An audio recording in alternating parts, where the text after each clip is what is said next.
I'm Dave Palumbo, and welcome back to another exciting edition of Muscle in the Morning. Okay, so we are doing fasted cardio, and it just occurred to me this morning actually that in total I'm already doing 40 minutes of cardio 6 days a week for this prep. So that escalated quickly. I don't mind it though. So when I worked with Boston, everything would be clustered post-workout.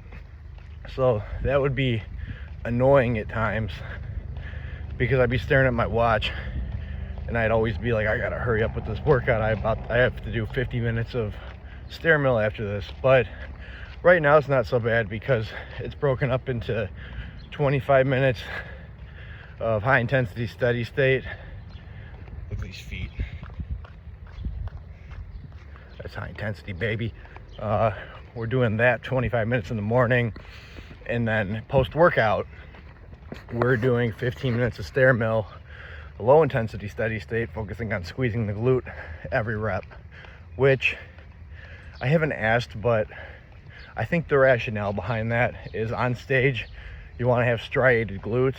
So that basically means that your ass muscles are so defined and your skin is so tight and there's no water down there, because that's one of the last places to get in shape, that you could actually see the ripples in the muscle tissue, which is pretty cool. So we are working on that, and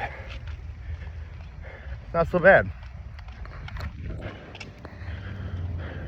There's a lot of things I'm following where I can piece together why I'm doing it, but I can understand why someone such as a beginner could see why some of these things might seem mundane and stupid. Like, for example, every lift of every exercise I have to wear a weightlifting belt. Now, I do not have the smallest waist. I would be a terrible men's physique guy. Their waists are much tinier than mine, even if our shoulder spans might be close to identical. So the rationale in making me wear my weightlifting belt every single lift is it's really focusing on not only getting me more subconsciously used to pulling in my ab muscles all the time, but it's actually, of course, constricting. But doing this repeatedly over time is going to tighten my TVAs, which is your transverse abdominis, but more importantly, it's going to tighten my intrathoracic columnar fascia, which is the sheet of fascia tissue which runs across your entire waist front to back. And that dictates how tightly the muscle is hugged to the frame. So by doing that, it's going to be able to create a better illusion by sucking in the waist more. Very important. Especially in classic, it's all about aesthetics. That's what we're going for, baby. I gotta say, I did my first posing practice. Shit is fucking hard. 30 minutes of that felt like I had just ran 3 miles at a pretty fast pace. It's like the exact same feeling. I was dripping in sweat by the end. I was out of breath. There's so many little cues, and you're having to hold your breath, expel all the air out of you, and then flex every muscle in your body at the same time, which when you look at it, you're like, oh, that's not hard. That shit is fucking, it's difficult to hit with precision because I'm having someone walk me through the whole thing because my posing is not great yet. So it's like spread the floor, pull your elbows down, pull them out. Okay, extend your torso, crunch your abs. Like, you're doing things like that after you're already hitting and holding the pose to adjust it so you hit it better. Fucking exhausting, man. It's going good though. I haven't done an update in a few days. I've been really fucking tired. So what's been going on with me is I have a 77 Corvette. Thank you, I know it's beautiful. And because it's so old, there's much older than me actually, because it's so old, there's constant age problems with it. So it's like rust buildup, parts always going fucking bad. And I spent an ass load of money last year taking it to an actual Corvette shop because they had to redo the entire brake system, rebuild the carburetor, replace the U-joints because they were like basically rubbing and destroying each other, fixed the entire vacuum system, which is it controls the windshield wipers and the headlights coming up. So we got all that taken care of. And then I drove it pretty fine this year, and there'd be like some rough startups here and there, and I had one day where I had a couple of those in a row. Thank God I parked it in my mother's driveway, and then I went out to move the car at night. Fucker's just clicking when I'm trying to turn the key. So of course you're like, oh fuck, the battery's dead, which actually it ended up being partially the battery, but not entirely the battery. So I call my friend over, and he helps me push it up the driveway, and then he pulls his car up, and we're like, okay, well the logical thing here is to try and jump it. So we try and jump the fucking thing. Well, I'm sorry, we didn't do that first. Actually, it was kind of late at night, so he helped me push it up. The next morning, I have a portable battery charger that you like plug into an outlet, and you have to like let it sit. So I thought the fucking thing's kind of old as well, so I was like, maybe the gauge isn't working, because I kept that plugged in for 4 hours and it didn't do dick. So that happened. I had my friend come over. I'm like, all right, maybe this thing isn't working well anymore. It's time for us to jump it. So we start jumping it with the car, and I'm getting like a more pronounced clicking, like the car wants to start, but it's still not doing shit. At that point you're like, fuck, it's not the battery. It ended up being partially the battery later. I found a great guy in my neighborhood named Carlos. Shout out to him, he is amazing. And we started out, well, he came to my house, which was what I needed because I'm not going to pay for tows and all that. But amazing, he comes with all of his tools, and we popped the hood. He's like, okay, try and start it. I'm sorry, we had to try and jump it again first because the battery completely died at some point, so I wasn't even getting a clicking response. So, you know, you can't, because you would assume it would be the starter, right? Because trying to jump it wasn't making the car start, but at some point in letting it sit there because of this issue, the battery died as well. So we had to at least connect it to another car so we could at least still get that clicking response to be able to like understand what the fuck is going on. So I'm turning the key, the hood's popped, and he's telling me there's sparks shooting out where the starter is. But also, he says, switch spots with me and look here. So he's showing me fucking thing under the hood, it's shooting out sparks everywhere. So we go, he pulls the starter off. We go to O'Reilly's, which is kind of, at least the one by my house is shitty, and we get our new starter, put the new starter on. Fucking car is dead again. We're like, maybe this thing just needs to start and then it can charge. So we're like, we got the starter changed, let's fucking hook this thing up. Let's hook this thing up to some jumper cables. Let's try and get it going. Fucking clicking, but better. The clicking sounded better, which is funny because the starter was fucked up. Like, you could actually twist that shit with your hands, the old one we had on there. So we're like, fuck, we need a battery now. So we go get my battery charged and tested. That fucking thing won't even hold a charge. So that thing just got wiped out.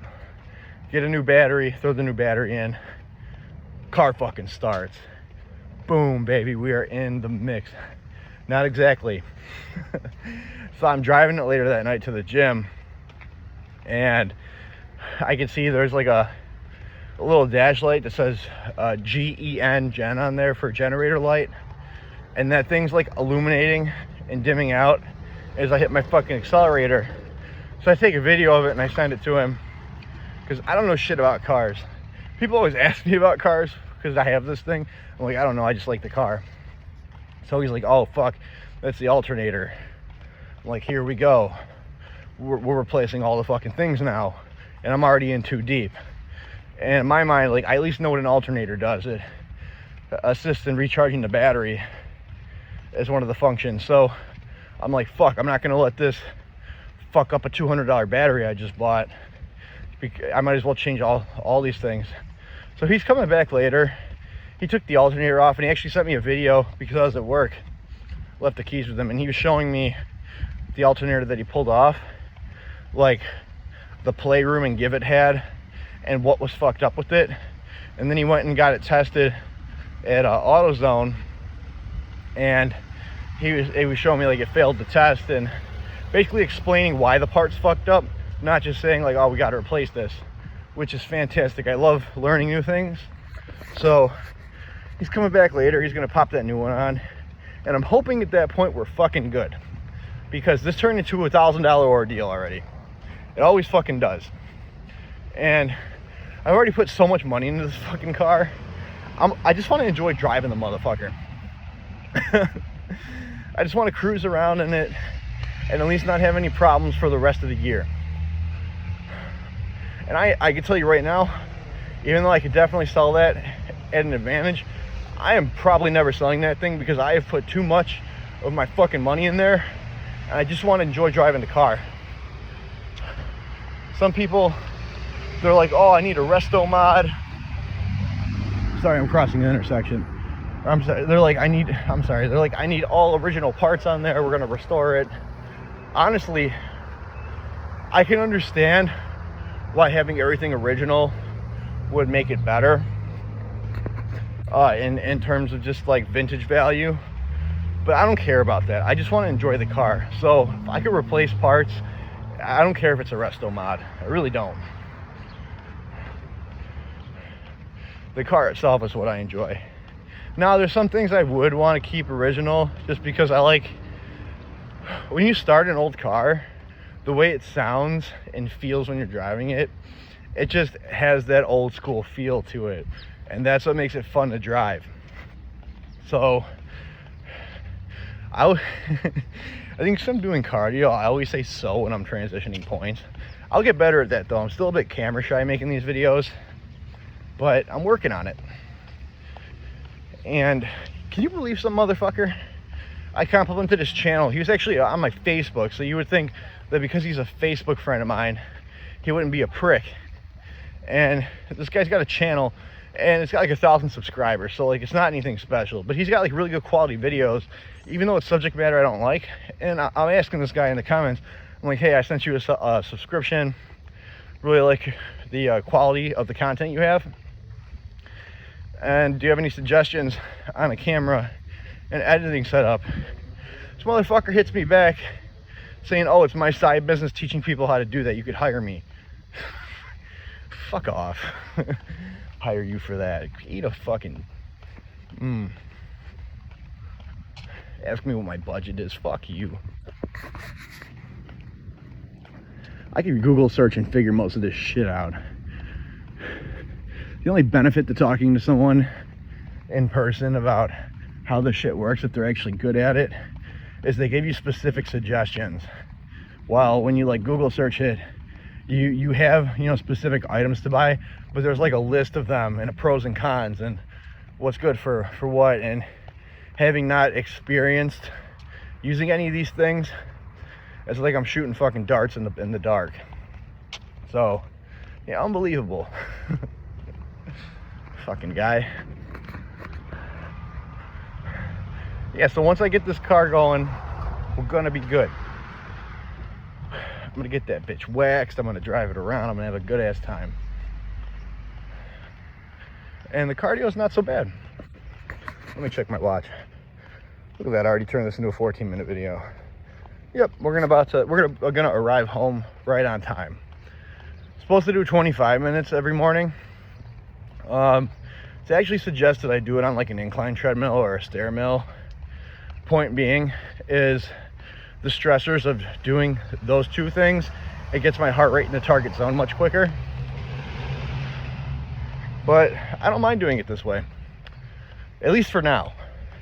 There's gonna be a point where maybe fat loss halts up a little bit, and thank God I have time to play with, where it's gonna be very quickly evident that I need to go in the gym and switch up the mode of which I'm getting this cardio in.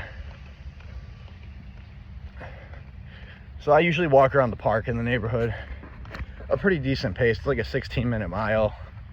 So it's a relatively fast walk. And gotta do it shirtless, everyone. I'm trying to get a little bit of a tan, which I hope carries over a bit, because I haven't used tanning beds in years. I've never fucked with Melanotan, but I know I need to get somewhat tan myself before throwing coats of that shit on for the stage, so it doesn't wash out my detail, which would just be devastating. Like, imagine you kill yourself for 20 weeks so you can stand up in your underwear fucking naked, basically naked, and all of a sudden, because they had to put so many layers of this tanner on you, now all of a sudden the lines that separate your muscles don't look as detailed, and it just is a really disappointing way to not place well. I'm a firm believer in competing to win. I never understood people that are just doing it so they can say they did it. I don't really think that's shit. Are you a competitor if you get last place? I argue no. You're not. You're a hobbyist, and although you're able to push yourself to be somewhat okay on stage, the fact that you're not, that doesn't represent being a competitor. It represents being a hobbyist.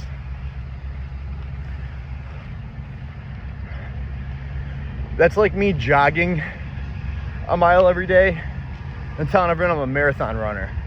I'm not shit. Or let's say I walked an entire marathon. I tell everyone I'm a competitive marathon runner. I'm not competitive with shit. I went and I did a marathon. That's all I did. That's how I feel about people.